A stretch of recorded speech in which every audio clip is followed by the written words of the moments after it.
नमस्कार, जय हिंद साथियों। तो झारखंड के सीएम हेमंत सोरेन का एक बहुत बड़ा बयान सामने निकल के आ रहा है, जहां कि उन्होंने कहा है कि झारखंड में फिर से नौकरियों की बहार आएगी। ऐसा मैं नहीं कह रहा हूं, ऐसा अगर आप लोकल न्यूज़पेपर को अगर प्रेफर करते हैं तो यहां पे आप लोगों को एक बड़ा सा हेडलाइन देखने को मिलेगा, जहां की है कि झारखंड में नियुक्तियां नहीं रुकेगी, नौकरी की बहार आएगी। ऐसा हेमंत सोरेन ने कहा है, और ऐसा क्यों कहा है, आइए इन चीज़ों को भी विश्लेषण करते हैं। इनका कहना है मुख्यमंत्री का कि मुख्यमंत्री ने कहा कि आदिवासी का बेटा इतनी जल्दी हार मानने वाला नहीं है। राज्य में किसी भी सूरत में नियुक्तियां नहीं रुकेगी, और यह कैसे होगा मालूम है।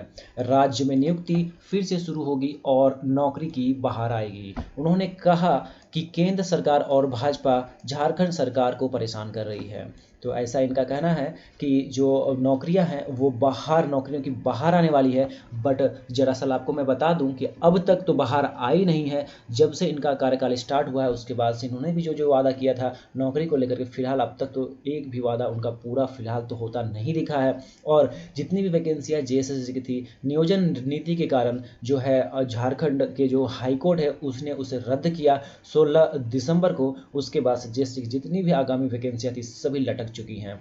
ऐसे में इतना बड़ा बयान आना ये अपने आप में बहुत बड़ा क्वेश्चन मार्क रखता है, क्योंकि अभी नियोजन नीति का इन्होंने लिया है 3 महीने का समय, और इस बीच ये क्या करते हैं। और जेएसएससी का जहां तक इन्होंने कहा है कि जेएसएससी के जितने भी एग्जामिनेशन रुके हुए हैं सभी कंडक्ट कराए जाएंगे 3 महीने के अंदर से ही।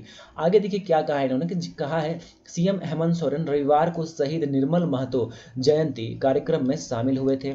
उन्होंने श्रद्धांजलि दी। उन्होंने केंद्र सरकार के निजीकरण, महंगाई और बेरोजगारी का हमला करते हुए कहा, केंद्र सरकार रेल, बैंक सब बेच रही है। इसके जरिए संविधान में आदिवासी, दलितों और पिछड़ों के आरक्षण को खत्म किया जा रहा है। जब सरकारी नौकरी ही नहीं रहेगी तो आरक्षण केवल संविधान में ही रह जाएगा। इस दौरान उन्होंने राज्य सरकार के कार्यों का उल्लेख करते हुए कहा कि यहां कर्मचारियों को पुरानी पेंशन योजना से जोड़ा जा रहा है। सर्वजन पेंशन योजना लागू की गई है। हर विधवा और बुजुर्ग को पेंशन दी जा रही है।